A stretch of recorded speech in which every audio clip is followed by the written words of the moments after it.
Hello guys, how are you? Hope everyone fine. I'm also fine. So let's start today's topic, that is theories of motivation, basically by Maslow and Herzberg. देखिए, motivation organisation में motivation होना क्यों जरूरी है? क्योंकि organisation का कुछ certain goals होते हैं, सर्टेन ऑब्जेक्टिव होते हैं, और उस ऑब्जेक्टिव को completely means timely, effectively and in better way उसको पूरा करने के लिए एम्प्लॉय का, जो वहाँ पे वर्कर होंगे, मैन पावर होंगे, उनका मोटिवेटेड होना बहुत ही ज़रूरी है। अगर वो मोटिवेटेड है तभी उस ऑर्गेनाइजेशन का क्या होगा, अपना ऑर्गेनाइजेशनल एफिशिएंसी को अच्छे से बेटर वे में क्या करेगा, अचीव करेगा। अदरवाइज ऑर्गेनाइजेशन क्या होगा, फेल हो जाएगा अपना गोल अचीव करने के लिए। अगर इन सिंपल वर्ड में अगर आपको समझना है मोटिवेशन क्या होता है, तो अगर देखिए, अगर आपको कुछ पाना है, अगर आप कुछ पाने के लिए या तो कुछ आपको चीज़ ऐसा इंट्रिंसिक या एक्सट्रिंसिक फोर्स कोई हो, इंटरनल एक्सटर्नल ऐसा कोई फोर्स आपको क्या कर रहा है, पुश कर रहा है कि उस चीज को करने के लिए, तो आप वो चीज कर रहे हो, तो क्या हो गया, मोटिवेशन हो गया वो आपका। सो आइए देखते हैं मोटिवेशन का मीनिंग क्या होता है। पहले देखिए, the term motivation is derived from the Latin word that from movers meaning to move. देखिए इंपॉर्टेंट पॉइंट है, इसको आप लोग राइट डाउन कर लीजिएगा कि जो मोटिवेशन टर्म है वो लैटिन वर्ड से डिराइव्ड हुआ है। लैटिन वर्ड क्या है, मूवर्स, जिसका मतलब है टू मूव, मतलब मूव कराना। तो the term motivation is derived from the Latin word movere meaning to move. In the organisational context motivation implies a basic psychological process. देखिए मोटिवेशन तो हमने समझ गया, बट इन ऑर्गेनाइजेशनल के कंटेक्स्ट में, अगर पब्लिक एडमिनिस्ट्रेशन या किसी private organisation, government organisation context में अगर हम समझ रहे हैं, तो मोटिवेशन क्या होता है, एक साइकोलॉजिकल प्रोसेस है। और साइकोलॉजिकल प्रोसेस क्या होता है, इंडिविजुअल के माइंड का एक साइकोलॉजिकल प्रोसेस, एक साइकोलॉजी स्टेट है। और क्या करता है, वो ड्राइव करता है उनको, क्या करता है कि उनको फोर्स करता है कि वो क्या करे, जो उनका टास्क हो उसको क्या करे, अचीव करे। See Rensis Likert view motivation as the core of management. Now we will see the definition of motivation by different scholars. So first we have Fred Luthans. See what Fred Luthans say about motivation. He said that motivation is a process that start with a physiological or psychological deficiency or need that activates behavior or a drive that is aimed at goal or incentive. देखिए, अगर simple term में समझो तो लूथन जी ने क्या बताया कि motivation एक प्रोसेस है जो कि स्टार्ट होता है, जैसे अपने कुछ फिजिकल या साइकोलॉजिकल नीड्स होते हैं, उसको पूरा करने के लिए हमारा क्या होता है, बिहेवियर क्या होता है, चेंज होता है। मतलब हमारा बिहेवियर हमको ड्राइव करता है, हमको फोर्स करता है, जो अपने गोल को या एम को पूरा करने के लिए, या कुछ इंसेंटिव होता है उसको पाने के लिए। तो मतलब एक हमारा ये जो साइकोलॉजिकल डेफिशिएंसी है, या तो फिजिकल या साइकोलॉजिकल डेफिशिएंसी की जो नीड्स होती है, उसको पूरा करने के लिए हमारा एक बिहेवियर क्या होता है, ड्राइव होता है, हमको पुश करता है, मतलब कि जाओ काम करो। तो क्या हुआ, हमारा मोटिवेशन ही तो हुआ बाई फ्रेड लूथर के द्वारा। Now see Koontz and O'Donnell. देखिए कॉन्टजेन ओ डेनल के द्वारा क्या है motivation. Motivation is a general term applying to the entire class of drives, desires, needs, wishes and similar forces that induce an individual or a group of people to work। देखिए content ओ Donnell जी ने simply बताया कि motivation क्या है, एक general term में एक ऐसा मतलब फोर्स है कि जो अपने या तो विश है या तो हमारा नीड है, ऐसा कुछ मतलब जो भी चीज़ें है जो हमको ड्राइव करती है अपने मतलब सर्टेन गोल को पूरा करने के लिए, वो हमारा क्या हुआ, मोटिवेशन हुआ। Now see to according Berelson Berelson and Steiner, a motive is an inner state that energizes, activate or moves, hence motivations, and that directs or channel behavior towards a goal।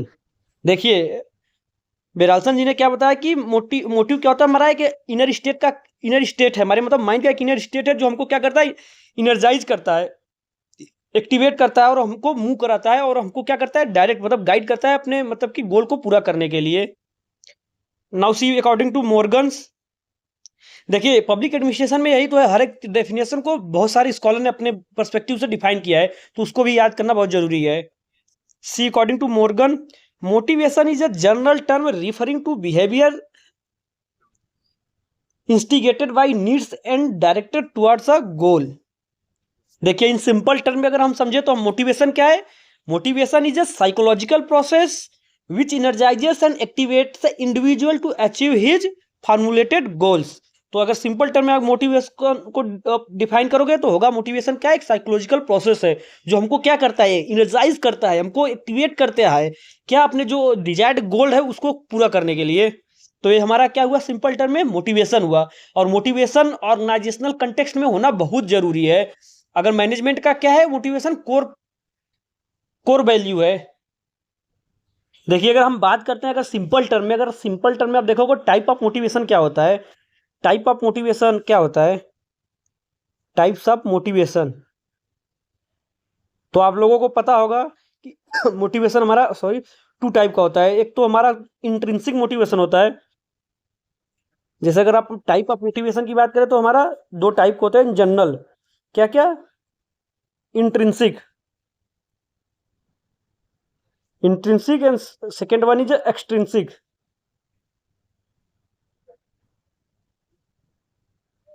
अब देखिए intrinsic motivation क्या है, अगर देखिए हमें अपने अंदर से खुद से अगर ऐसा कुछ, हमें कुछ ऐसा फोर्स है जो हमको क्या कर रहा है, पुश कर रहा है कि काम को करने के लिए, तो हमारा क्या हुआ, इंट्रिंसिक हुआ।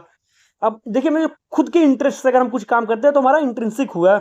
जैसे कि हम अपना स्टडी करते हैं, क्या कि हमको स्टडी करेंगे तो हम जो हमारा डिजायर्ड अचीव होगा उनके क्या करेंगे, गोल को पूरा करेंगे। अगर आप लोग ये वीडियो देख रहे हैं तो अपने खुद के इंटरेस्ट से देख रहे हैं, ना कि मेरे कहने से देख रहे हैं, ऐसा तो है नहीं। आपको खुद का इंटरेस्ट होगा कि आप पढ़ेंगे लिखेंगे तो आप क्या होगा, यूजी नेट क्लियर होगा, जेआरएफ हो जाएंगे, पीएचडी करेंगे और प्रोफेसर बनेंगे, तो क्या हुआ, आप मोटिवेटेड है, कैसे, इंट्रिंसिक मोटिवेटेड है।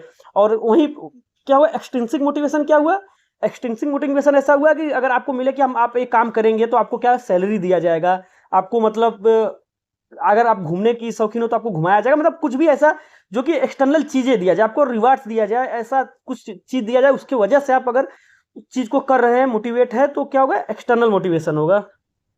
नाउ सी द थ्योरीज और मॉडल ऑफ मोटिवेशन। सो देखिए बेसिकली दो थ्योरीज और मॉडल है मोटिवेशन के, तो वो क्या है, content motivation and process motivation. देखिए अगर हम थ्योरीज और मॉडल की बात करें किसके, बेसिकली मोटिवेशन के, तो मोटिवेशन के बेसिकली दो कैटेगरीज ऑफ थ्योरी बांटे गए हैं। जो मोटिवेशन के थ्योरीज है बेसिकली उनको दो कैटेगरीज में बांटे गए हैं। तो पहला कौन सा कैटेगरीज है, कंटेंट थ्योरीज ऑफ मोटिवेशन है, और दूसरा क्या है, प्रोसेस थ्योरी ऑफ मोटिवेशन है। तो जो हम आज पढ़ेंगे मोटिवेशन थ्योरी, बेसिकली इन्हीं दोनों कंटेंट के ऊपर पढ़ेंगे, content theory of motivation and second one है प्रोसेस थ्योरी ऑफ मोटिवेशन। तो आप देखिए कंटेंट और प्रोसेस में बेसिकली क्या डिफरेंट है। सी देखिए जो मोटिवेशन के थ्योरीज हैं यहाँ पे मैंने आपको बता दिया कि दो कैटेगरीज में है। पहला कैटेगरीज हमारा क्या है, ऐसे देखिए मोटिवेशन के थ्योरीज दो कैटेगरीज में हो गया। पहला है हमारा content theory of motivation and दूसरा आपका है प्रोसेस थ्योरी ऑफ मोटिवेशन। तो अब देखिए कंटेंट का क्या मतलब है, कंटेंट सिंपली डिफाइन करता है व्हाट मोटिवेट्स। कंटेंट बेसिकली आपका डिफाइन करता है व्हाट मोटिवेट्स,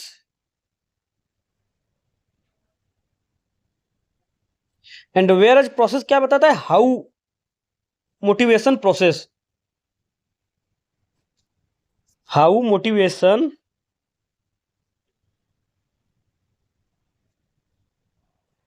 वर्क्स। देखिए प्रोसेस थ्योरी जो होगा हमारा मोटिवेशन का, वो बताएगा कि हाउ मोटिवेशन वर्क, मतलब कि जो हमारा डिसीजन मेकिंग होगा और बिहेवियर होगा ये सब कैसे होगा, इसका प्रोसेस बताएगा।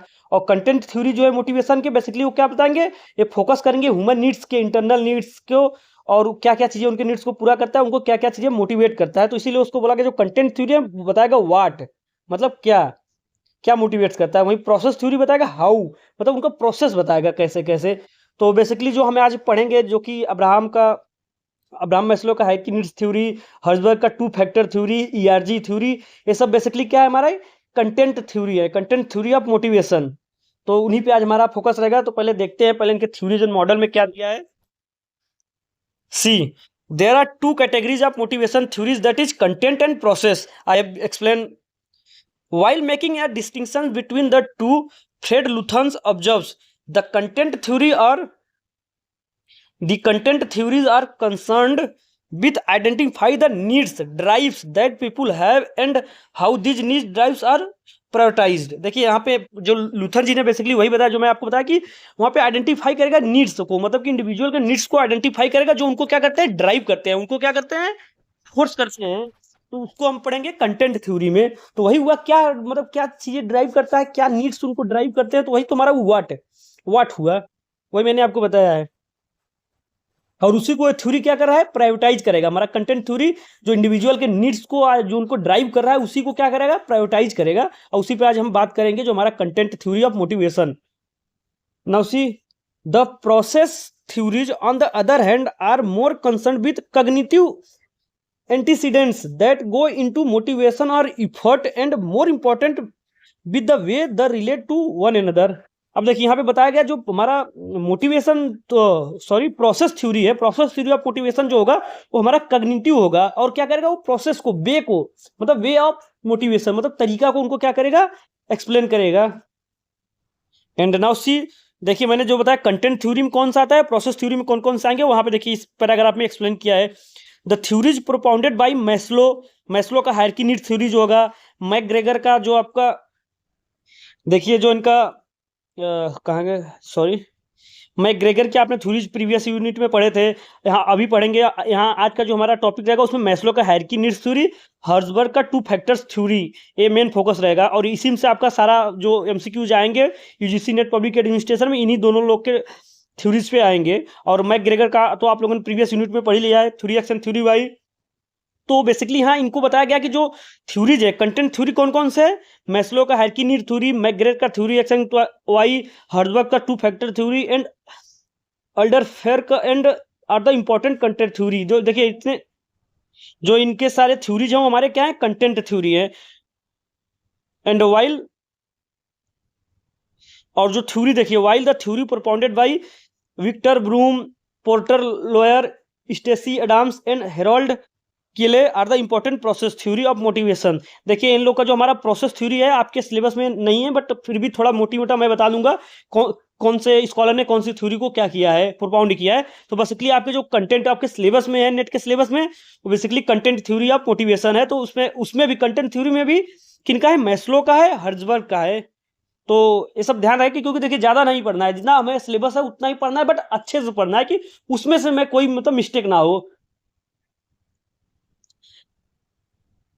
देखिए पहले तो जो थ्योरीज है, अभी जो मैं थ्योरी पढ़ाने जा रहा हूँ मोटिवेशन के, उससे पहले आपको जानना बहुत जरूरी है कि जो हमारा ट्रेडिशनल थ्योरी ऑफ मोटिवेशन का क्या था। Traditional theory of motivation means that जो हमारे क्लासिकल थिंकर्स ने क्या किया था, मतलब ऑब्जर्व किया था, फोकस किया था कि जो इंप्लॉय होते हैं वो कैसे मोटिवेट होते हैं। तो आप लोगों को अगर ध्यान होगा जब हमने क्लासिकल थिंकर्स पढ़ाए तो जिसमें हमारा साइंटिफिक मैनेजमेंट थ्योरी ये सब आए थे, और उर्विक, लुथर गुल्लिक, हेनरी फ्योल, इन सब का आपने थ्योरीज पढ़ा होगा। तो उसमें इन लोगों का फोकस था कि जो हमारा इंप्लॉय होता है वो क्या होता है, इकोनॉमिक मैन होता है।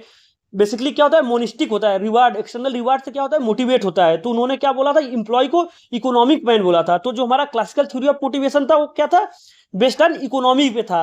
उनका फोकस था कि जो इंप्लॉय होता है वो क्या करेगा, इम्फेसाइज करेगा अपने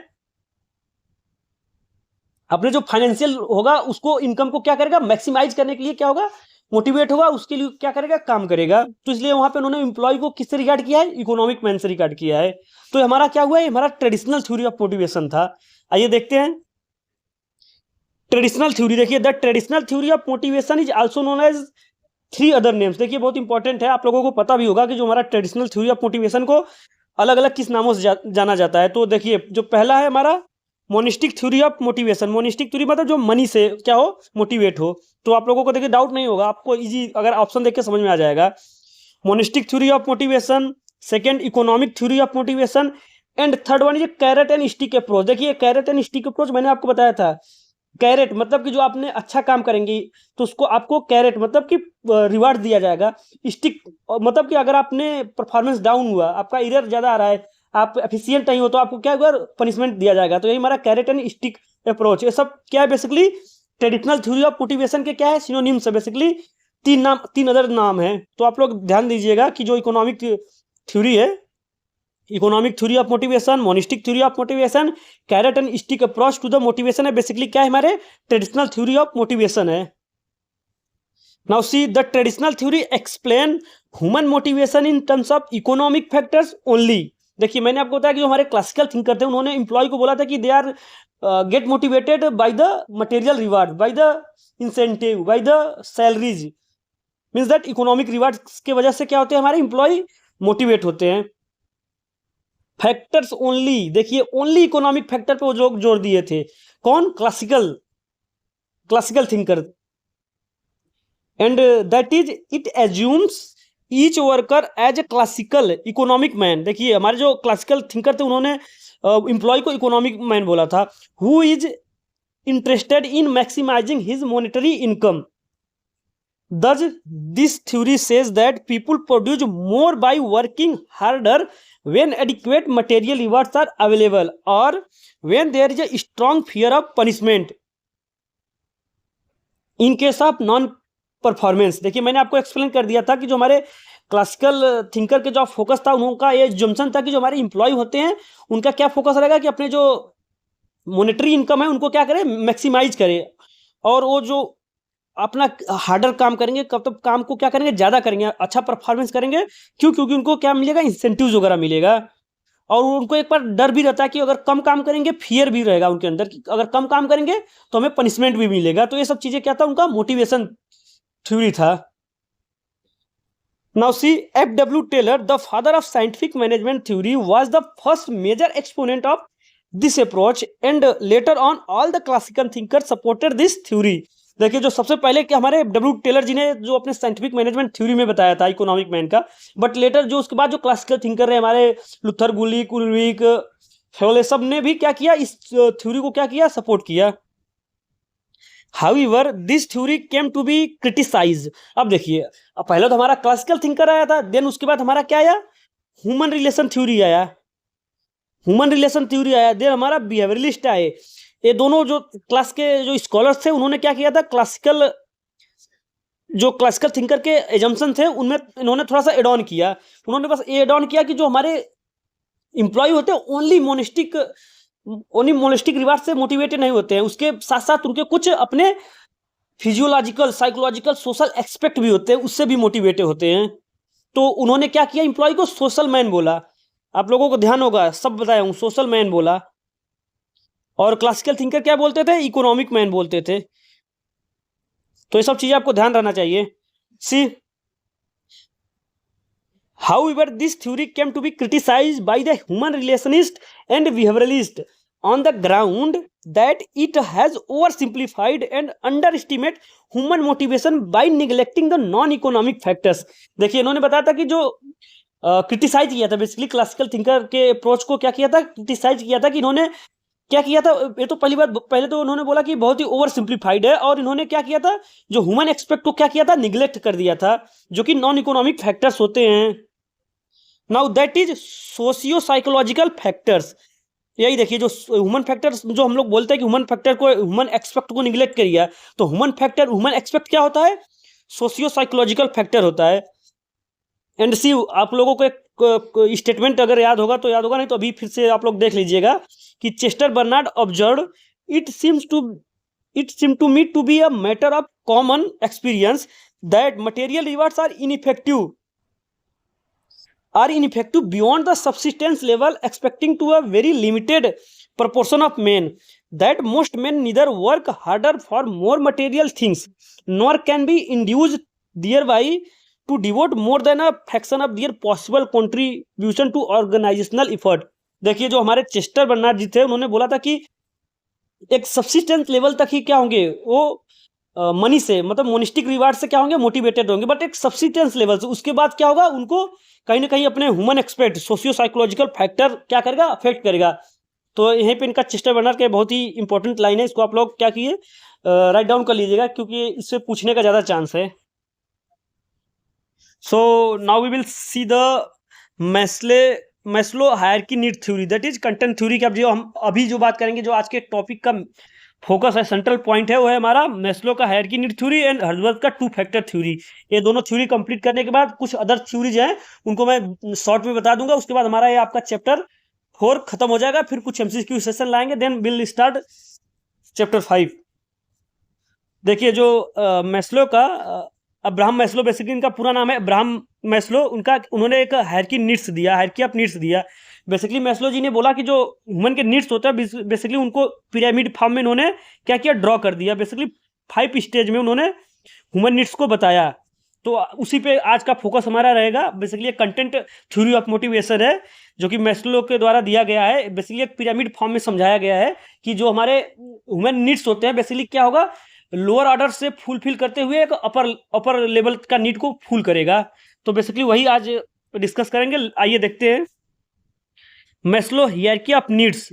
अब्राहम, देखिए इनका पूरा नाम है Abraham Maslow. In his classic paper A theory of human motivation, जो कि 1943 में पब्लिश हुआ था। देखिए इनका बुक है, बहुत इंपॉर्टेंट है, इसको आप लोग क्या करिए, राइट डाउन कर लीजिए। Abraham Maslow in his classical report A theory of human motivation published in 1943 propounded the need hierarchy theory of human motivation. His popular book motivation and personality was published in 1954। देखिए सब इनके book है, book को तो आप लोग को याद ही करना पड़ेगा। And his popular book motivation and personality was published in 1954। देखिए जो इनका पहला बुक था the theory of human motivation, वो 1943 में पब्लिश हुआ था, जिनमें उन्होंने क्या किया था, नीड थ्योरी को बताया था। एंड सेकेंड उनका बुक था मोटिवेशन एंड पर्सनालिटी, जो कि 1954 में पब्लिश हुआ था। तो बेसिकली ये है बैकग्राउंड है बेसिकली अब्राहम मैस्लो के बारे में। Now see Maslow needs hierarchy is the first systematic conceptual model of human motivation. He explained that human needs influence human behaviour. देखिए जो मैस्लो का नीड्स थ्योरी है बेसिकली ये क्या है, पहला ऐसा सिस्टमैटिक और conceptual model of human motivation theory है जिसमें उन्होंने बताया था कि जो ह्यूमन के नीड्स होते हैं, उन्होंने बताया कि जो ह्यूमन के नीड होंगे वो ह्यूमन के बिहेवियर को क्या करेगा, इन्फ्लुएंस करेगा। He being a psychologist understood human behaviour through psycho analysis.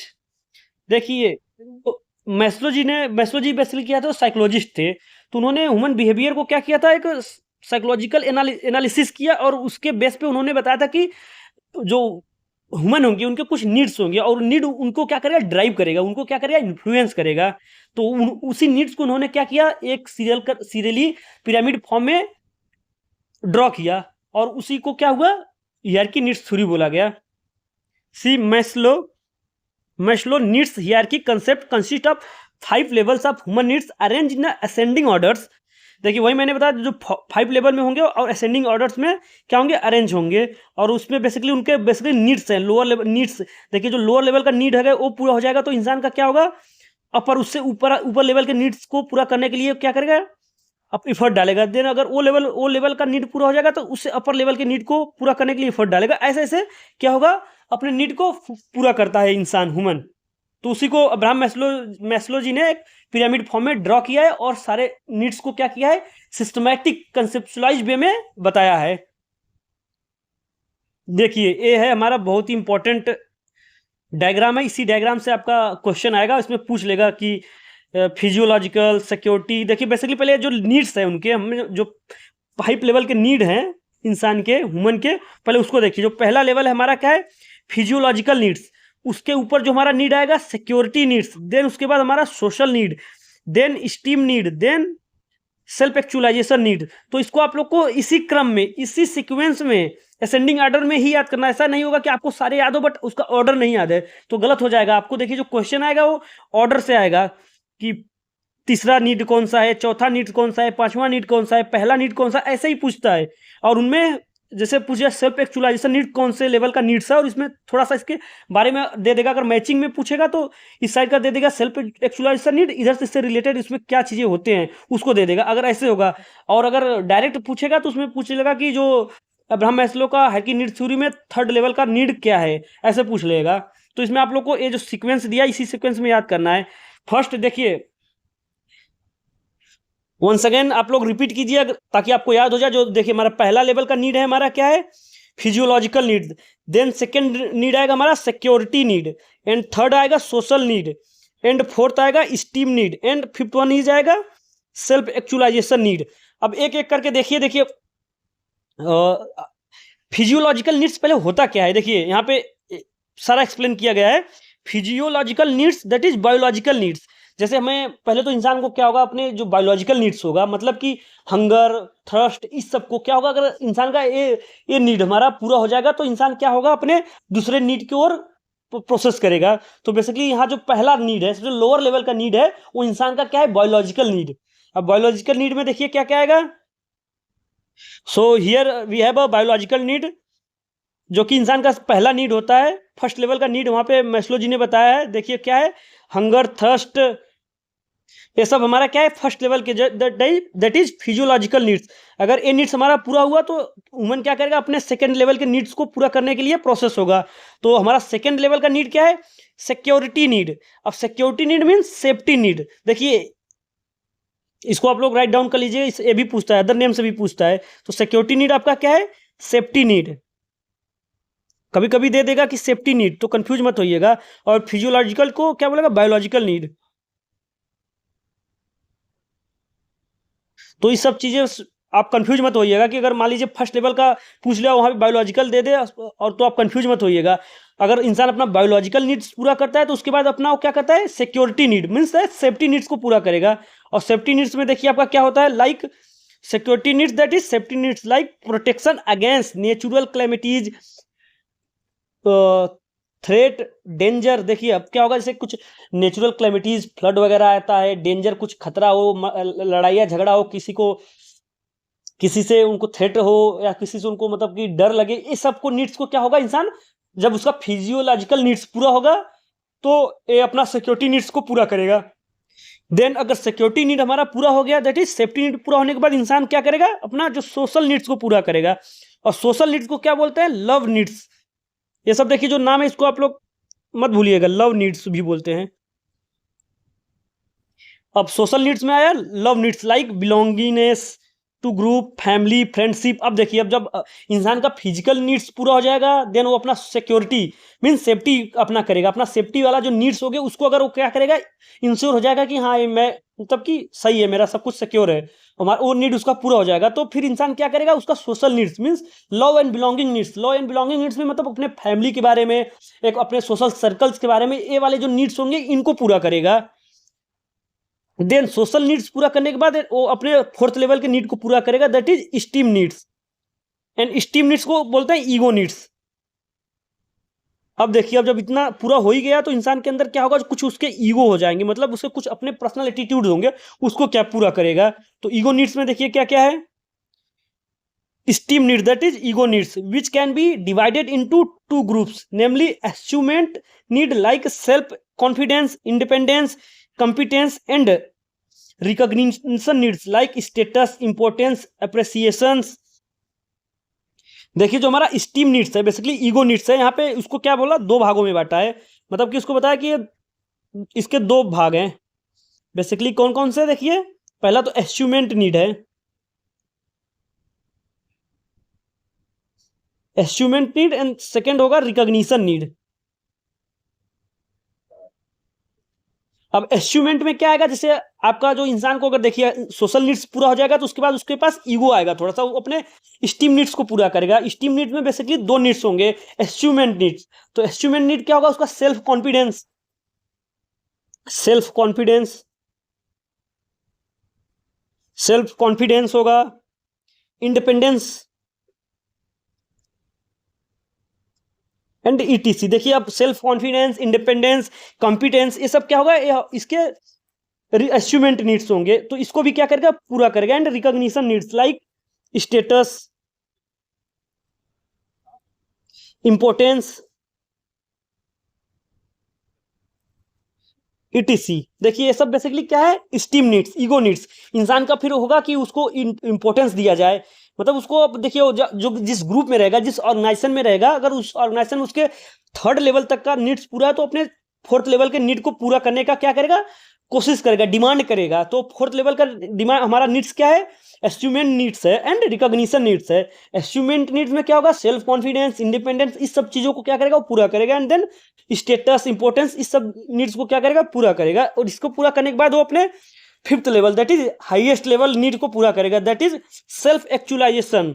Self actualisation needs, यही बहुत देखिए मैक्सिमम यही पूछता है फिफ्थ लेवल का, कि सेल्फ एक्चुअलाइजेशन नीड्स कौन से लेवल का नीड्स है। सो we have a self actualization needs like self fulfillment, realization of one's potential, creativity.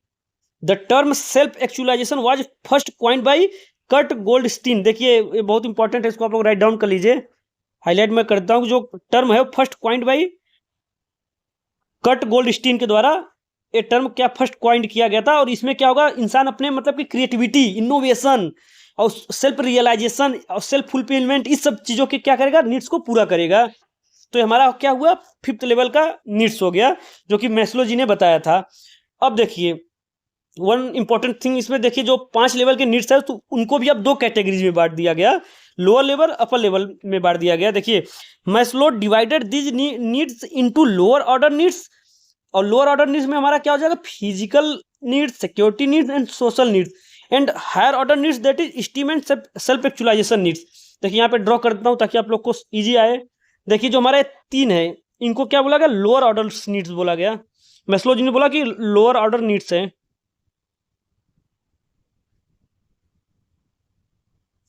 And जो ईगो नीड्स है, बेसिकली ये दोनों है, ये हमारे क्या है, हायर ऑर्डर के नीड है।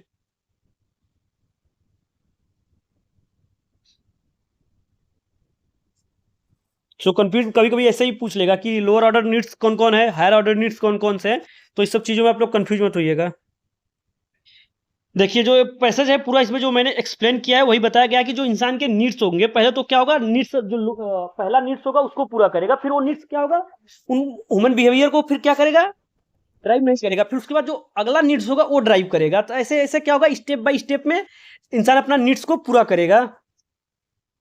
सो बेसिकली ये पैसेज में वही है जो मैंने अभी आपको एक्सप्लेन किया। देखिए अब क्या है, Maslow's theory through a phenomenal contribution to motivation theory has been criticized by the following critics. अब देखिए जो अब्राहम मैस्लो का हायरार्की नीड्स थ्योरी था वो क्रिटिक के द्वारा क्रिटिसाइज किया गया था। देखते हैं कौन कौन से स्कॉलर ने क्रिटिसाइज किया है, किन बेस पे। देखिए फर्स्ट क्रिटिक है Lawler Suttle and Porter, in their research studies found that human needs do not conform to a hierarchy as suggested by Maslow. Hall and Nougaim also agree to this. देखिए जो scholar है basically इन्होंने बताया कि जो Abraham Maslow ने hierarchy needs को एक हायरार्की में बताया है, ऐसा कोई जरूरी नहीं है। देखिए जो उनके नीड्स है हायरार्की में बताया गया है, तो उन्होंने इसी बेस पे क्रिटिसाइज कर दिया गया कि ये कंफर्म नहीं करते कि इसी सीक्वेंस में इसी नीड्स हायरार्की में होने चाहिए। तो बेसिकली ये क्या है, क्रिटिसाइज किया गया है। Second, Cooper and Appleby criticize Maslow's concept of self-actualization as being vague, loose and inadequate. सी ऐसे ऐसे देखिए एप्पलबाई ने भी इनको क्या किया कि जो इनका सेल्फ एक्चुअलाइजेशन नीड था वो क्या था, इनएडिक्वेट नहीं है, कि बस वो उतना ही जो कि मतलब कि क्रिएटिविटी, इनोवेशन यही सब करे। उसमें उन्होंने बताया कि इसका कोई भी मतलब लिमिट नहीं है, बहुत ज़्यादा हो सकते हैं। एंड अकॉर्डिंग टू माइकल नाश, Maslow's theory too interesting is not a valid. He observes the problem with Maslow's need hierarchy is that it cannot be turned into a practical guidelines for managers who are trying to make people productive. देखिए Michael जी ने जो इनको मतलब criticise किया कि जो उनके Maslow के जो थ्योरी हैं उनके वो क्या है, बेसिकली प्रैक्टिकल में वैलिड नहीं है, कि ऐसा एक चीज़ होना चाहिए कि यही इतने चीज़ वैलिड है और इसी को मैनेजर फॉलो करे और जो एम्प्लॉय हो उनको मोटिवेट करे, तो ऐसा एक वैलिडिटी नहीं है। इस बेस पे क्या हुआ, क्रिटिसाइज किया गया। देखिए Bass and Barrett say that Maslow's hierarchy of needs theory has been most popular and most interesting than true. देखिए उसको ट्रू ही नहीं बताया इन्होंने, तो इसी सब बेसिस पे क्या हुआ, क्रिटिसाइज किया गया मैस्लो का नीड्स हायरार्की नीड्स थ्योरी। तो देखिए पहले तो इस थ्योरी में आप लोग को इतना ध्यान रखना है कि उनके जो अब्राहम मैस्लो के पब्लिकेशन और उनके जो 5 लेवल के नीड्स बताए गए वो नीड्स और उनके जो अलग नाम है जैसे कि फिजियोलॉजिकल नीड्स को बायोलॉजिकल नीड्स, ऐसे बेस पे उनके मतलब एक ऑर्डर में याद करना है, बस इतना ही पूछेगा, अब इससे ज़्यादा नहीं पूछेगा इससे। और नेक्स्ट देखते हैं जो हमारा next content theory of motivation है वो है हर्जबर्ग 2 फैक्टर थ्योरी। ये थोड़ा बड़ा है और इसमें थोड़े बहुत सारे कंसेप्ट आएंगे, तो अच्छे से देखिए। हर्जबर्ग 2 फैक्टर थ्योरी क्या होता है। सी हमारा जो second content theory of motivation given by Herzberg, Friedrich Herzberg के द्वारा दिया गया, जिसका नाम है 2 factor theory. Herzberg 2 factor theory, देखिए इनका पूरा नाम Friedrich Herzberg 2 factor theory of motivation is also known as motivation hygiene theory और मोटिवेशन मेंटेनेंस थ्योरी। देखिए इसको हम किस किस नामों से जानते हैं, जो हमारा हर्जबर्ग 2 फैक्टर थ्योरी है, 2 फैक्टर थ्योरी को मोटिवेशन हाइजीन थ्योरी और मोटिवेशन मेंटेनेंस थ्योरी, हाइजीन को ही मेंटेनेंस बोलते हैं, तो कंफ्यूज मत होइएगा, कहीं कहीं मोटिवेशन मेंटेनेंस बोल देगा, कहीं कहीं मोटिवेशन हाइजीन बोल देगा, या तो टू फैक्टर थ्योरी बोले। तो हर्ट्जबर्ग का है। पहले तो इतना ध्यान रखा कि two factor theory given by Frederick Herzberg, और it is also known as motivation hygiene theory और motivation maintenance theory. So see his famous book. अब देखिए फ्रीडरिक हर्ट्जबर्ग के फेमस बुक देखिए कौन कौन से हैं जिसमें उन्होंने टू फैक्टर थ्योरी दिया।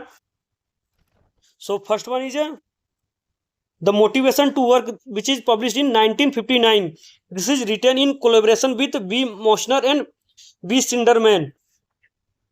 Second one is Work and the Nature of Man. Work and Nature of Man, which is published in 1966. And third one is a Managerial Choice to be Efficient and to be Human, published in 1976. In addition to this, Herzberg also published the following two articles.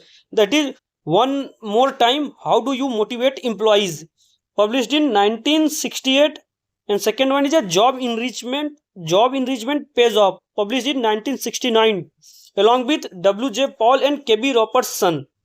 देखिए तो basically मैंने जो उनके publication और article है उस पर क्या किया, हाईलाइट कर दिया, तो इसको आप लोग राइट डाउन कर लीजिएगा क्योंकि बुक्स और आर्टिकल वगैरह बहुत ज़्यादा आता है, 2-3 क्वेश्चन तो आपको बुक्स आर्टिकल से आ ही जाएंगे, तो इसमें आप कंफ्यूज मत होइएगा। अब ये तो रही हर्ट्जबर्ग के पब्लिकेशन की बात हुई। अब देखिए हर्ट्जबर्ग का जो टू फैक्टर्स थ्योरी है वो क्या है। तो बेसिकली उन्होंने जो अपने टू फैक्टर थ्योरी को देने से पहले उन्होंने क्या किया था, प्रैक्टिकल एक्सपीरियंस किया था कंपनीज में, मतलब कि बहुत से इंजीनियर के पास जाके उन्होंने क्या किया, उनसे इंटरव्यू किया, उनके फीडबैक लिए, और बहुत से जो अकाउंटेंट थे, मतलब कि जो ऑर्गेनाइजेशन के इम्प्लॉयज थे, वो बहुत सारे इम्प्लॉयज के मोर देन 200 इम्प्लॉयज को क्या हुए, उन्होंने मिले, उनको क्या किया, अलग अलग सिचुएशन में उनसे इंटरव्यू किया, उनके मतलब कि मन की बातों को पूछा। तो इससे उनको क्या मिला कि जो ऑर्गेनाइजेशन में कुछ ऐसे चीजें हैं, कुछ ऐसे सेट ऑफ फैक्टर्स हैं जो कि उनको क्या करता है, जॉब सेटिस्फेक्शन को देता है, और कुछ ऐसे फैक्टर्स हैं जो कि उनको डिससेटिस्फेक्शन को क्या करता है, लीड करता है। तो उन्हीं के बारे में ना अपने थ्योरी में दिया, तो उसी को क्या बोला गया, हर्ट्जबर्ग to factor theory. C Herzberg interviewed 200 engineers and accountants who represent a cross section of Pittsburgh industry to find out the factor which are responsible for motivations. देखिए जो हर्जबर्ग अपने पहले थ्योरी देने से पहले उन्होंने क्या किया था कि जो पिट्सबर्ग का एक इंडस्ट्री था वहां पे उन्होंने मोर देन 200 इंजीनियर्स का क्या और अकाउंटेंट्स का क्या किया था, इंटरव्यूज किया था, और उनके इंटरव्यू से उनको ये पता चला कि क्या चीज़ रिस्पॉन्सिबल है उनके मोटिवेशन के लिए, मतलब क्या क्या सेट ऑफ फैक्टर्स है कि वो जो इम्प्लॉय होते हैं ऑर्गेनाइजेशन में मोटिवेट होते हैं किन किन फैक्टर से। He use the critical incident method of obtaining data for analysis. देखिए उन्होंने जो डेटा लिया, इंटरव्यूज किया, वो उसमें कौन सा इन्होंने मेथड यूज किया था, क्रिटिकल इंसिडेंट मेथड। देखिए इसको आप लोग राइट डाउन कर लीजिए, आ सकता है कि जो डेटा मतलब कि टू फैक्टर थ्योरी हर्जबर्ग ने दिया था, उसमें उन्होंने जो डेटा यूज किया था अपने थ्योरीज के लिए, वो कौन सा डेटा मेथड यूज किया था डेटा लेने के लिए, तो क्रिटिकल इंसिडेंट मेथड वाला डेटा यूज किया था। और क्रिटिकल इंसिडेंट मेथड क्या है, बेसिकली इसमें क्या होता है, प्रैक्टिकल जो एक्सपीरियंस करते हैं इम्प्लॉय, उनको क्या किया जाता है, उसमें जाके उनसे उस केस के बारे में, एक्सपीरियंस के बारे में पूछा जाता है कि आपको उस पर्टिकुलर केस के टाइम आपको क्या एक्सपीरियंस हुआ, आपको मतलब ऐसा क्या फील हुआ, आपको ऐसा क्या चीजें थे ऑर्गेनाइजेशन को कि आपको मतलब मोटिवेट हुए, ऐसा ऑर्गेनाइजेशन का क्या फैक्टर था कि आप जिससे क्या हुए, डिससेटिस्फाइड हुए, यही सब क्या हुआ ग्राउंड पे, रियलिटी ग्राउंड पे जाके चीजें पूछा गया। तो यही हमारा क्या है, critical incident methods. And he asked them about events they had experienced at the work which either had resulted in marked improvement in their job satisfaction or had led to marked reduction in job satisfaction. देखिए इसमें क्या किया था, Herzberg ने जाके इंजीनियरों से या तो अकाउंटेंट से जाके पूछा, मतलब कि जो उन्होंने वर्क प्लेस पे एक्सपीरियंस किया था, और उनको पूछा गया कि कुछ ऐसे चीजें बताए जो कि इंप्रूवमेंट किया था, उनको जॉब सेटिस्फेक्शन में क्या हुआ, इंप्रूवमेंट मिला या तो रिडक्शन हुआ जॉब सेटिस्फेक्शन में। See Herzberg found that the set of factors involved in the job satisfaction event were entirely different from the set of factors involved in the job dissatisfaction event. देखिए basically जो इन्होंने ये data obtain किया, इस data के base पे उनको पता चला कि ऑर्गेनाइजेशन में मतलब कि दो फैक्टर होते हैं, कि ये सेट ऑफ फैक्टर होते हैं जो कि सेटिस्फेक्शन क्या करते हैं, सेटिस्फेक्शन जॉब सेटिस्फेक्शन को लीड करते हैं, और एक ऐसे सेट ऑफ फैक्टर होंगे जो कि जॉब डिससेटिस्फेक्शन को लीड करेंगे। तो दो सेट ऑफ फैक्टर्स उन्होंने बताए हैं, और वही सेट ऑफ फैक्टर्स हमारा क्या है, टू फैक्टर थ्योरी है। वही क्या है हमारा, मोटिवेशन हाइजीन थ्योरी है। Motivation hygiene, motivation maintenance. देखिए जो हमारे set of factors job satisfaction को लीड करेंगे, हमारा क्या होगा, मोटिवेशन फैक्टर। देखिए इजी वे में मैं आपको यहाँ लिख देता हूँ ताकि आपको ज्यादा पढ़ना ना पड़े, बट पॉइंट टू पॉइंट क्या हो आपको क्लियर हो जाए। तो पहले देखिए टू फैक्टर थ्योरी, हर्ट्जबर्ग का टू फैक्टर थ्योरी क्या है, to factor theory. To factor theory को अभी हम बोलते हैं motivation hygiene theory.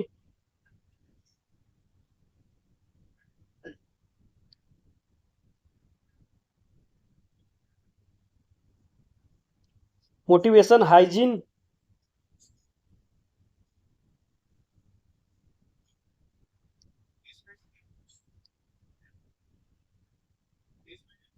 Motivation hygiene theory या मोटिवेशन मेंटेनेंस थ्योरी।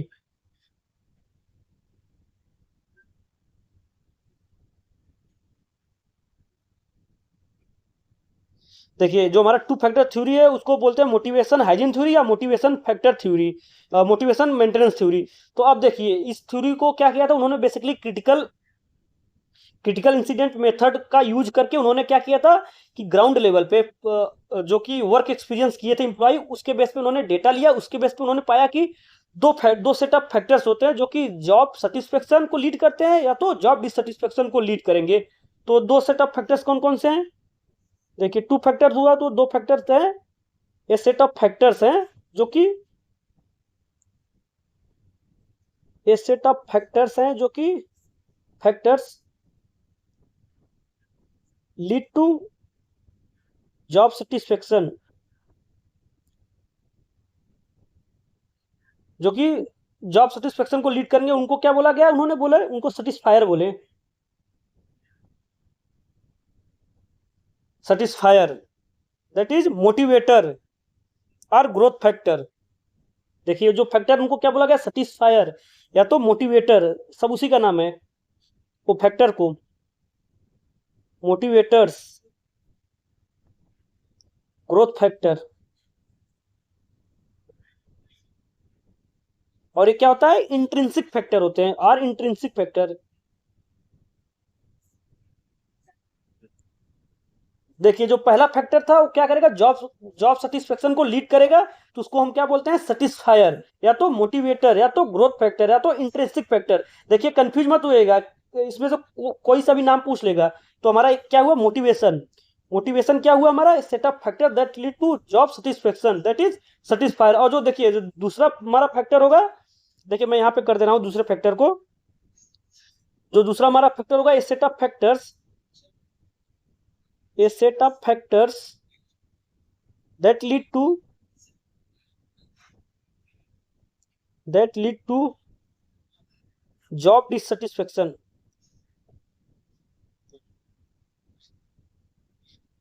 और उसको क्या बोलते हैं, उसको बोलेंगे डिससेटिस्फायर। उस फैक्टर को हम बोलेंगे डिससेटिस्फायर।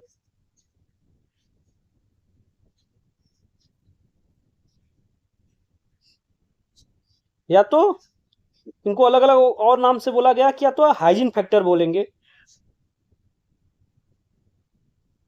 हाइजीन फैक्टर, या तो मेंटेनेंस फैक्टर।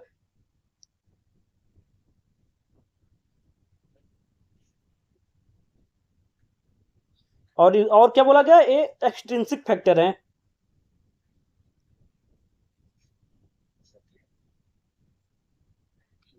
देखिए कंफ्यूज मत होइएगा, ये सब एक ही नाम है। देखिए या तो जो हमारे डिससेटिस्फायर होंगे उनको बोलते हैं हाइजीन फैक्टर या तो मेंटेनेंस फैक्टर, और ये क्या है, एक्सट्रिंसिक फैक्टर है।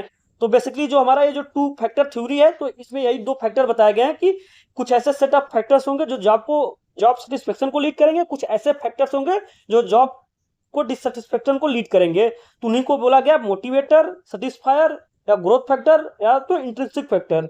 या तो जो डिससेटिस्फायर है उनको बोला गया hygiene hygiene factor, maintenance factor या एक्सट्रिंसिक फैक्टर। तो इसमें आप लोग कंफ्यूज मत होइएगा।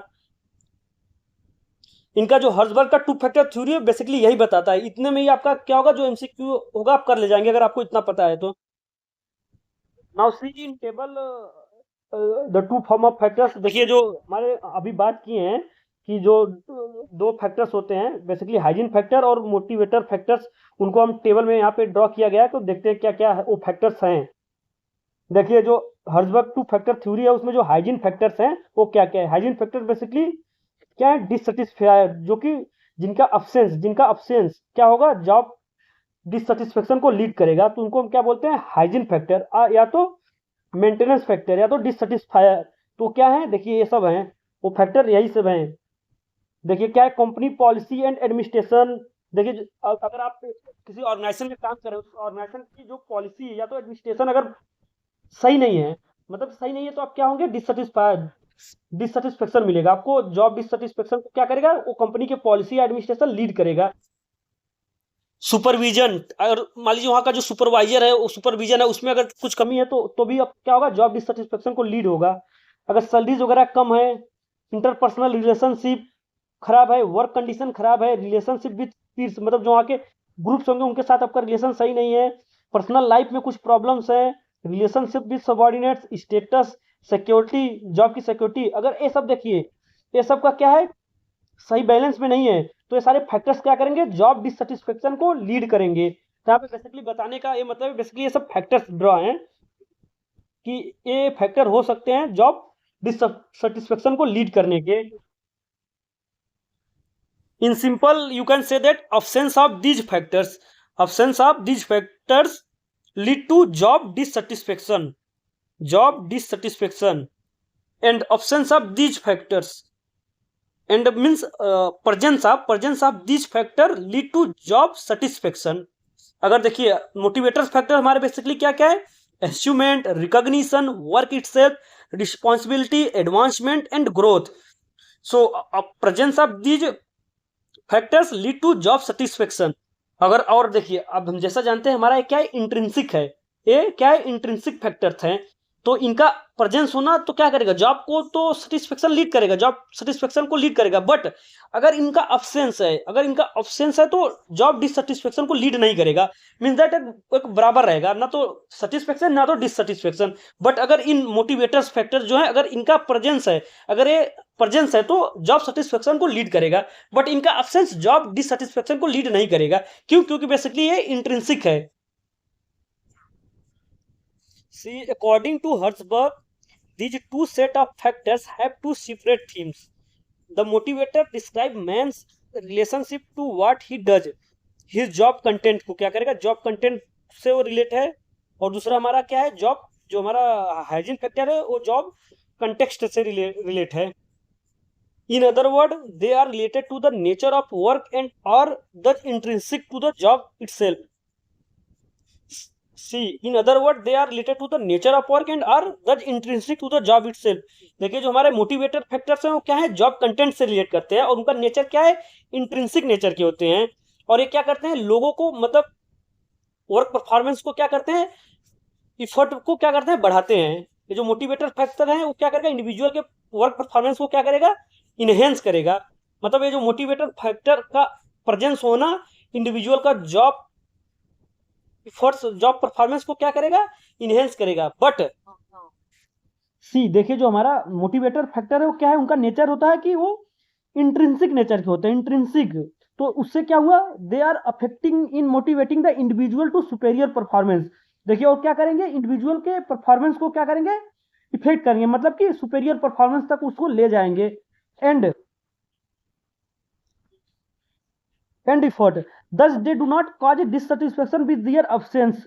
देखिए अगर वो क्या है, इंट्रिंसिक है, तो अगर उनका अब्सेंस है तो क्या करेंगे, जॉब डिससेटिस्फेक्शन को लीड नहीं करेंगे। वाइल दियर प्रेजेंस ब्रिंग सेटिस्फेक्शन, अगर उनका प्रेजेंस है तो क्या करेंगे, सेटिस्फेक्शन को तो लीड करेंगे। बट उनका अब्सेंस है, मोटिवेटर फैक्टर का अब्सेंस है तो डिससेटिस्फेक्शन को लीड नहीं करेंगे, इसमें कंफ्यूज मत होइएगा। Second one is the hygiene factor on the other hand describe man's relation to the context or environment in which he does his job. देखिए अब जो हमारा हाइजीन फैक्टर है, बेसिकली हाइजीन फैक्टर किससे बोलता है, जो जिस इन्वायरमेंट में वो काम करेगा, जिस कंटेक्स्ट में वो काम करेगा, मतलब कि जॉब का इन्वायरमेंट कैसा है। तो इसलिए क्या हुआ है, एक्सटर्नल हुआ, एक्सट्रिंसिक मोटिवेशन हुआ। thus extrinsic to the job, they do not motivate the individual to a better performance and effort। अब इनका प्रेजेंस क्या होगा, इंडिविजुअल को क्या करेगा, मोटिवेट नहीं करेगा कि बेटर परफॉर्मेंस करे, बट इनका प्रेजेंस सिर्फ क्या करेगा, डिससेटिस्फेक्शन को लीड नहीं करेगा। They serve primarily to prevent job dissatisfaction and maintain status quo, thus they causes dissatisfaction with their absence while their presence do not bring satisfaction, as summarized by Fred Luthans। In effect, they bring motivation up to a theoretical zero level and are necessary for to prevent dissatisfaction, and they serve as the take-off point for motivation by themselves। the hygiene factor do not motivate। देखिए यहाँ पे मैंने explain पहले कर दिया कि जो हमारे हाइजीन फैक्टर क्या करेगा, मोटिवेट नहीं करेगा, बट उसका प्रेजेंस डिससेटिस्फेक्शन से बचाएगा। Now see, Herzberg use the term hygiene in analogous to medical use of the term meaning preventive. देखिए जो यहाँ पे हाइजीन टर्म यूज हो रहा है, हाइजीन, हर्जबर्ग ने जो मेडिकल टर्म होता है प्रिवेंटिव से क्या किया है, उसको टेक किया है, preventive and environmental। In other words, he called the dissatisfier as the hygiene factor because they act in a manner analogous to principle of mental hygiene। Hygiene is not a curative but a preventive। देखिए अब hygiene करने से हमें कैसा तो होगा ना कि हम बहुत अच्छे मोटिवेट हो जा रहे हैं, बट वो क्या होगा, डिससेटिस्फेक्शन से बचाएगा, इसीलिए उसको बोला गया है preventive. According to Hertzberg, hygiene factor lead to job dissatisfaction because of need to avoid unpleasantness। The motivator on the other hand lead to job satisfaction because of need for growth or self actualization।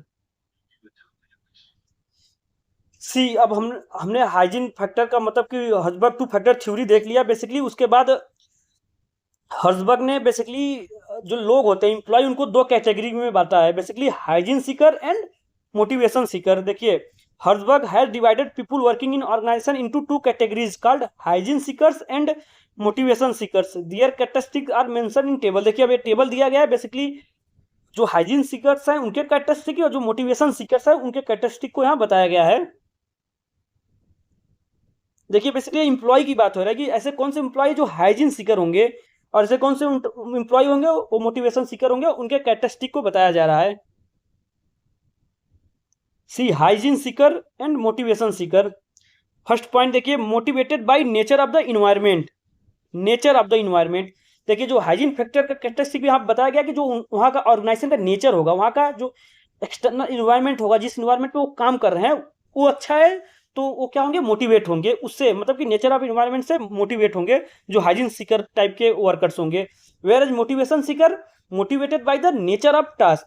जैसे कि nature of task मतलब वो जो काम कर रहे हैं उसका नेचर कैसा है, किस लेवल का है, उससे क्या होंगे, जो मोटिवेशन सीकर होंगे उस चीज से, नेचर ऑफ टास्क से क्या होंगे, मोटिवेटेड होंगे। सेकेंड पॉइंट देखिए, सेकेंड पॉइंट में बताया गया कि जो हाइजीन सीकर होंगे वो जो ऑर्गेनाइजेशन का पॉलिसी होगा, एडमिनिस्ट्रेशन होगा, सैलरी, इस सब कंडीशन से क्या होंगे, वो इफेक्ट होंगे। अगर ये सब क्या है, अच्छा नहीं है, तो क्या होंगे, डिससेटिस्फाइड होंगे, मतलब डिससेटिस्फेक्शन को लीड करेगा। क्या, salaries, supervision, working condition, status, job security, company policy and administration. देखिए chronic and heightened dissatisfaction with various aspect of job context. Job context से क्या होंगे, अफेक्ट होंगे। Where as motivation seeker higher tolerance for poor hygiene factors. See, देखिए motivation seeker में क्या है, high tolerance for poor hygiene factor. अगर poor hygiene factor है तो क्या होगा, उनका टॉलरेंस हायर होगा। थर्ड पॉइंट देखिए, overreaction with satisfaction to improvement in hygiene factors. देखिए जो हमारा हाइजीन सीकर होंगे वो क्या करेंगे, मतलब कि ओवर रिएक्शन करेंगे with satisfaction to improvement in hygiene factor. जो हाइजीन फैक्टर होगा उनके इंप्रूवमेंट के लिए उनका क्या होगा, ओवर रिएक्शन होगा, किनका, हाइजीन सीकर का। Where as motivation seeker less reaction to improvement in hygiene factor. और देखिए जो मोटिवेशन सीकर होंगे वो जो कंपनी का पॉलिसी, सैलरीज, वर्क कंडीशन, इस सब के इंप्रूवमेंट में उनका क्या होगा, ज्यादा रिएक्शन नहीं होगा, लोअर रिएक्शन होगा। And fourth point, short duration of satisfaction when hygiene factor are improved. Similar, इनमें मोटिवेशन में क्या होगा, सिमिलर होगा, मतलब कि जो उनका सेटिस्फेक्शन का जो ड्यूरेशन होगा शॉर्ट टर्म होगा, और इनमें मोटिवेशन सीकर में भी यही होगा, same. Overreaction with dissatisfaction when hygiene factors are not improved. अब देखिए जो हमारे हाइजीन सीकर होंगे उनका जब हाइजीन फैक्टर्स क्या होगा, इंप्रूव नहीं होगा, तो क्या करेंगे, ओवर रिएक्शन करेंगे। Where as motivation seeker milder discontent with hygiene factors need improvement. और देखिए जो हमारे मोटिवेशन सीकर होंगे वो क्या करेगा, उनका रिएक्शन क्या होगा, मीडियम होगा, जब उनका हाइजीन फैक्टर क्या होगा, इंप्रूव नहीं होगा। 6 point, realise little satisfaction from accomplishment. अगर देखिए उनको एकम्प्लिशमेंट मिल रहा है किनको, हाइजीन सीकर को, तो उससे क्या होगा, उनको लिटिल सेटिस्फेक्शन मिलेगा, हाँ चलो ठीक है। Where as motivation seeker realise great satisfaction from accomplishment. अगर देखिए जो मोटिवेशन सीकर है, अगर उनको एकम्प्लिशमेंट मिल रहा है, उससे क्या होंगे, वो बहुत ज्यादा सेटिस्फाई होंगे। 7th point, so little interest in the kind and quality of work he does. देखिए जो हमारे हाइजीन सीकर होंगे वो जो किस टाइप का काम कर रहे हैं, जो क्वालिटीज है काम करने का, उससे क्या होंगे, बहुत ही ज्यादा, मतलब बहुत लिटिल इंटरेस्ट होगा, उसमें लिटिल इंटरेस्ट शो करेंगे। Where as motivation seeker show capacity to enjoy the kinds of work he does. अब देखिए जो मोटिवेशन सीकर होंगे वो किस प्रकार का जॉब कर रहे हैं, क्या क्वालिटी है, उसको करने में क्या करेंगे, बहुत ज्यादा इंजॉय फील करेंगे। And 8, cynicism regarding positive virtues of work and life in general. Cynicism मतलब कि होता है कि ऐसा बिलीव होता है कि लोग अपने आप में बिलीव करते हैं कि ना कि सिंसियरिटी में। तो cynicism regarding positive virtue of work and in general life. जो देखिए जो हाइजीन सीकर होंगे वो पॉजिटिव वर्च्यू ऑफ वर्क और अपने जनरल लाइफ, मतलब कि अपने खुद के लिए क्या करेंगे, बिलीव करेंगे। Where in motivation seeker has positive feeling towards work and life in general. अब देखिए जो उनका वर्क होगा और लाइफ होगा उसके लिए वो क्या करेंगे, पॉजिटिव फील करेंगे। और वहीं हमारे हाइजीन सीकर क्या करते हैं, खुद के लिए पॉजिटिव फील करते हैं। And 9, does not profit professionally from experience. Does not profit professionally from experience. अब देखिए जो हमारे हाइजीन सीकर होंगे वो जो प्रोफेशनली क्या प्रॉफिट एक्सपीरियंस नहीं करेंगे। Where as motivation seeker profit professionally from experience. And 10th one is a prone to cultural noise like ultra liberal, ultra conservative. Second, parrot management philosophy act more like the top management than top management does. Whereas beliefs motivation thinker belief system sincere and considered. 11th देखिए जो difference है, may be successful on the job because of talent, may be an over assure. See these are the characteristic of hygiene seeker and motivation seeker. Now see, unlike Maslow's theory which is descriptive, Herzberg theory जो prescriptive. देखिए जो हमारे Maslow का hierarchy need theory था वो क्या था, descriptive था, मतलब चीज़ों को डिस्क्राइब कर रहा था। और वहीं पे हमारे जो हर्ज़बर्ग की 2 फैक्टर थ्योरी है वो क्या है, प्रिस्क्रिप्टिव है, कुछ चीज़ों का क्या कर रहा है, प्रिस्क्राइब कर रहा है। दज Herzberg suggested the concept of job enrichment against the traditional concept of job enlargement to motivate members of the organizations। देखिए जो यहाँ पे 2 टर्म आपको बहुत बार मैंने बता भी रखा है प्रीवियस वाले लेक्चर में कि job enrichment and job enlargement का क्या मतलब। देखिए जो जॉब इनरिचमेंट का मतलब होता है कि थोड़ा सा जो हायर लेवल का टास्क मिले उनको, मतलब थोड़ा सा जॉब का इनरिचमेंट हो, मतलब उनका पोजीशन जो हो वो अपर पोजीशन वाला जॉब करने को मिले, तो उससे क्या होगा, लोग को सेल्फ स्टीम मतलब सेल्फ एक्चुअलाइजेशन होगा, उससे लोग क्या बोलेंगे, रिकॉग्नाइज्ड वैल्यूड फील करेंगे। और जॉब इनलार्जमेंट का मतलब होता है कि सेम लेवल का ज़्यादा टास्क मिले, नंबर ऑफ टास्क ज़्यादा मिलने लगा, तो उससे क्या हुआ, जॉब इनलार्जमेंट हुआ। बट जॉब इनरिचमेंट का हुआ कि लेवल ऑफ जॉब है वो क्या हुआ, बढ़ गया। The technique of job enrichment, according to Hertzberg, involved the designing of the job in such a way to provide opportunity for achievement, recognition, responsibility, advancement and growth। देखिए यहाँ पे मैंने जो बताया कि जॉब इनरिचमेंट का क्या होगा, लोग को क्या होगा, रिकॉग्निशन मिलेगा, अचीवमेंट होगा, रिस्पॉन्सिबिलिटी, एडवांसमेंट एंड ग्रोथ, इस सब चीज को मिलेगा एम्प्लॉय को, तो उससे क्या हुआ, उनका जॉब इनरिचमेंट हुआ। It does not necessarily involve more tasks to perform, but more autonomy, accountability, and responsibility in terms of planning, executing, controlling, and evaluating of the job. Thus, unlike job enlargement, which load expand job horizontal and increase its scope, job enrichment load expand job vertically and increase its depth। देखिए यहाँ पे मैंने जो बताया कि job enrichment का मतलब होता है वर्टिकल होगा क्योंकि इसका लेवल बढ़ता जाएगा, वहीं जॉब इनलार्जमेंट का मतलब सेम लेवल पे जॉब मिलेगा, मतलब वो हॉरिजॉन्टल, जॉब क्या हुआ, एक्सपेंड हुआ, मतलब कि वो डेप्थ में तो नहीं हुआ, जॉब क्या हुआ, एक्सपेंड हो गया। वही जॉब इनरिचमेंट का मतलब हुआ कि एक्सपेंड तो हो रहा है बट इन डीप में हो रहा है, मतलब कि लेवल बढ़ रहा है जॉब का। Now see however Herzberg's two factor theory of motivation in spite of being popular came to be criticized by various critics। देखिए जो हर्जबर्ग टू फैक्टर थ्योरी बहुत ज्यादा पॉपुलर हुआ, उसके बावजूद भी कुछ ऐसे बेस की वजह से वो क्या हुआ, क्रिटिसाइज हुआ। तो उसको देखते हैं। House and Wigdor criticize it on the following 5 ground. देखिए 5 ग्राउंड की वजह से क्या हुआ, क्रिटिसाइज हुआ। देखते हैं वो पांचों ग्राउंड क्या क्या है। It is a method bound, that is by the critical incident method of research and data collection. According to this method, the respondent were asked to state only extremely satisfying and dissatisfying job incident। देखिए जो house and विगडोर जी ने बोला है कि ये जो हमारा methods है बेसिकली इनका to factor theory basically method bound है। मेथड बाउंड मतलब कि जो हमने critical methods critical incident method use किया था, उसमें क्या था कि हम जाते थे एम्प्लॉय से, बस पूछते थे कि आपको क्या ऐसे फैक्टर्स हैं जो कि जॉब सेटिस्फेक्शन को या तो जॉब डिससेटिस्फेक्शन को लीड करते हैं, बस हम इतना ही पूछते थे। तो क्या हुआ, हमारा मेथड बाउंड हुआ। तो इस बेस पे क्या हुआ, इनका जो थ्योरी था हर्जबर्ग का क्रिटिसाइज हुआ। सेकेंड देखिए क्या है point, rater bias, that is there was no control to maintain consistent evaluating by the rater. देखिए जो इस थ्योरी को रेट करते थे उसके क्या हुआ, एक बायसनेस है, मतलब कि जो उनको रेट करते थे अकॉर्डिंग उसके पर्सपेक्टिव से क्या होता था, इस थ्योरी को रेट किया जाता था, इस मेथड्स को रेट किया जाता था।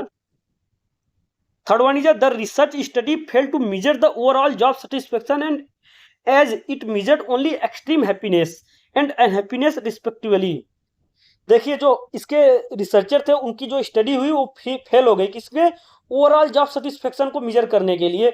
ओनली इन्होंने जो रिसर्चर थे बताया कि ओनली एक्सट्रीम कुछ पॉइंट दिए जो कि हैप्पीनेस है तो अनहैप्पीनेस को क्या करते हैं, रिप्रेजेंट करते हैं, कुछ लिमिटेड फैक्टर्स बताए, बट एक ओवरऑल ऐसा कोई ओवरऑल फैक्टर्स या मेजरमेंट नहीं दिए कि जो जॉब सेटिस्फेक्शन या डिससेटिस्फेक्शन को लीड करे। इस बेसिस पे ये थ्योरी क्या हुई, क्रिटिसाइज हुई।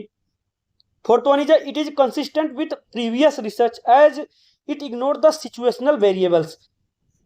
देखिए और इस क्या बताया गया कि जो इसमें बताया जो प्रीवियस रिसर्च थे, प्रीवियस फैक्टर थे, उस फैक्टर्स पे क्या हुआ, एक थ्योरी आया, न कि जो प्रेजेंट टाइम में जो सिचुएशन थे उसके अकॉर्डिंग पे।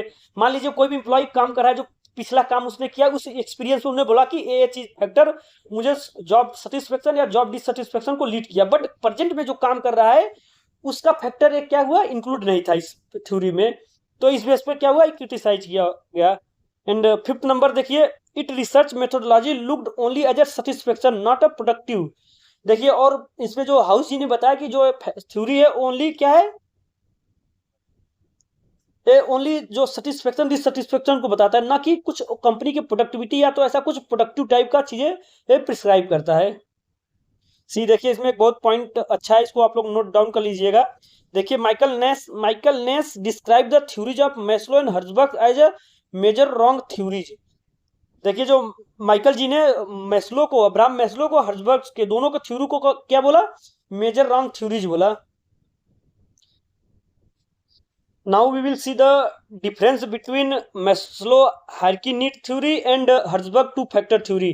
अब देखिए जो हमारे मैस्लो जी का मोटिवेशन थ्योरी था उनके बीच और हर्जबर्ग का टू फैक्टर थ्योरी था उसके बीच हम क्या थोड़ा सा डिफरेंस देखेंगे, क्या क्या डिफरेंस है। देखिए मैस्लो की थ्योरी देखिए, needs hierarchy theory, it emphasizes that any unsatisfied need whether of lower order or higher order is motivating to the individual। देखिए जो हमारी नीड्स हियरकी थ्योरी में मैस्लो जी ने बताया था कि जो लोअर ऑर्डर की नीड है basically physiological, security and social need, ए हो या तो हायर ऑर्डर की नीड हो, that is esteem self actualisation need. इस ये दोनों लेवल के नीड अगर पूरा नहीं हुआ है तो क्या होगा, इंडिविजुअल को मोटिवेट करेगा उस नीड को फुल करने के लिए। whereas Herzberg two factor theory it emphasizes that only higher order needs are motivating to individual। और देखिए टू फैक्टर थ्योरी में हर्जबर्ग ने बताया था कि ओनली जो हायर लेवल के नीड्स है वही क्या करेंगे, इंडिविजुअल को मोटिवेट करेंगे, वेयर जो लोअर लेवल नीड होंगे वो क्या करेंगे, ओनली डिससेटिस्फेक्शन को क्या करेंगे, न्यूट्रलाइज करेंगे, ना कि मोटिवेट करेंगे। एंड सेकेंड वन इज देखिए, it has a universal applicability, it can be applied to all kinds of employee. देखिए जो हमारी हायरार्की नीड थ्योरी है वो मतलब कि अप्लीकेबल है, यूनिवर्सल है, किसी भी टाइप के एम्प्लॉय पे अप्लाई किया जा सकता है। Whereas Herzberg two factor theory it has a limited applicability, it is applicable mostly to white collar and professional employees। देखिए जो white collar and professional employee पे है उन्हीं पे बस क्या क्या किया जा सकता है, जो two Herzberg two factor theory उसी पे अप्लाई किया जा सकता है। लोअर लेवल जैसे कुछ हमारे वर्कर लेबर के हो गए हैं, लेबर क्लास के हो गए, उन पे अप्लाई नहीं होगा ये theory. Third one is it is descriptive theory, it did not make any suggestion to deal with any motivational problems. देखिए हमारा जो मोटिवेशन का हियरकी नीड्स थ्योरी है वो क्या है, ओनली डिस्क्रिप्टिव थ्योरी है, कुछ ऐसे चीजें प्रिस्क्राइब नहीं कर रहा है, ओनली डिस्क्राइब कर रहा है क्या क्या नीड होंगे, कैसे प्रोसेस होगा, ये चीजें बस केवल डिस्क्राइब कर रहा है। वेयर हमारा हर्जबर्ग टू फैक्टर थ्योरी क्या है, प्रिस्क्रिप्टिव थ्योरी है, चीजों को प्रिस्क्राइब कर रहा है कि कुछ ऐसे फैक्टर्स होंगे जो जॉब सेटिस्फेक्शन को करेंगे तो उनको हमें क्या करना है, ठीक करना है, इस सब चीजों को क्या कर रहा है, प्रिस्क्राइब कर रहा है। फोर्थ वन देखिए, it deal with general motivation and applies to all people in the society, whereas it deal with the work related motivation and apply only to people in the organization। Fifth one, it states that financial rewards can motivate behavior, it states that financial reward cannot motivate behavior। So we have seen the difference between Maslow's need hierarchy theory and Herzberg two factor theory। Now we will see the other theories of motivation। देखिए हमने content theory of motivation में basically Herzberg two factor theory and Abraham Maslow का need hierarchy theory देखा है। अब motivation के कुछ others theories देखेंगे, बेसिकली थ्योरी के नाम उनको किसने प्रोपाउंड किया वो देखेंगे, इसमें ज्यादा डिटेल में नहीं है। जो ये टेबल आप लोग को याद कर लीजिएगा, कभी कभी क्या होता है अगर मान लीजिए कुछ चीजें थोड़ा डीप में पूछेगा, कुछ अगर टफ बनेगा तो इनसे क्वेश्चन उठाएगा, क्योंकि उनको पता है जो hierarchy need theory Abraham Maslow का और हर्जबर्ग टू फैक्टर थ्योरी सभी ने पढ़ा होगा, बट ये टेबल बहुत लोग क्या करते हैं, इग्नोर कर देते, नहीं देखते। तो क्या होगा, अगर आप पे टेबल पढ़े हैं तो आपको हेल्प मिलेगा, अगर थोड़ा सा टफ बना तो आप कर ले जाएंगे। देखिए जो अचीवमेंट मोटिव थ्योरी दिया गया है, डेविड मैकक्लेलन ने दिया है, किसमें दिया था, 1953 में दिया था। And positive reinforcement theory, behaviour modification theory और operant condition theory, BF Skinner ji ने 1953 में दिया था, 1953 में। Management by objective MBO theory ये दिया था, पीटर ड्रकर जी ने दिया था 1955 में। मैनेजमेंट बाय ऑब्जेक्टिव जो थ्योरी है पीटर ड्रकर ने, बहुत इंपॉर्टेंट थ्योरी है, देखिए इसको आप लोग तो ध्यान ही कीजिएगा। मैच्योरिटी थ्योरी क्रिस एग्रीज 1957 है, तो आप लोगों ने पढ़ा होगा। Theory X and theory Y Douglas McGregor ने 1960 में। एक्सपेक्टेड थ्योरी और बीआई थ्योरी विक्टर ब्रूम ने 1964 में दिया था। देखिए एक्सपेक्टेड थ्योरी उसको क्या क्या बोलते हैं, valence, instrumentality are and expectancy, तो उसको विक्टर ब्रूम ने 1964 में दिया था। देन इक्विटी थ्योरी को जे स्टेक अडाम्स ने दिया था 1965 में। देन परफॉर्मेंस सेटिस्फेक्शन थ्योरी को दिए थे पोर्टर एंड लॉयर ने 1968 में। And goal setting theory Edwin lock ने 1968 में। ईआरजी थ्योरी, देखिए ईआरजी थ्योरी बेसिकली इसमें आप लोग इतना ही इसको जानते रहिएगा कि ईआरजी थ्योरी क्या है। तो ईआरजी का यहाँ पे देखिए एक्सप्लेन किया गया, ई से एग्जिस्टेंस, आर से रिलेटेडनेस एंड जी से ग्रोथ नीड थ्योरी, इसको दिया था क्लिटोन एल्डरफर ने 1972 में, 1972 में दिया था। तो ये बहुत इंपॉर्टेंट है, इसको पॉइंट को आप लोग मार्क कर लिएगा, ईआरजी थ्योरी। और इसका मतलब ईआरजी का क्या है, एग्जिस्टेंस, रिलेटेडनेस एंड ग्रोथ, इसको क्लिटन एल्डरफेयर ने दिया था। एंड नेक्स्ट है एट्रीब्यूशन थ्योरी, हेरोल्ड केले ने दिया था 1973 में। एंड थ्योरी जेड, देखिए आपने theory X and theory Y पे यहाँ पे पढ़ा है, डगलस मैकग्रेगर ने दिया था, बट थ्योरी जेड भी है जिसको दिया था विलियम ऊची एंड अल्फ्रेड जेगर ने 1978 में। तो ये सब पॉइंट है, देखिए सब इंपॉर्टेंट पॉइंट है, इस टेबल को आप लोग याद कर लीजिएगा। So we have completed the chapter 4 and next class we will go through MCQ. सो आप लोगों से रिक्वेस्ट है कि जो लेक्चर सीरीज कवर किया गया है उससे अच्छे से पढ़े और कंसेप्ट की क्लैरिटी लाए और अपने से थोड़ा नोट्स बनाए, short notes. So thank you, be prepare for MCQ session tomorrow.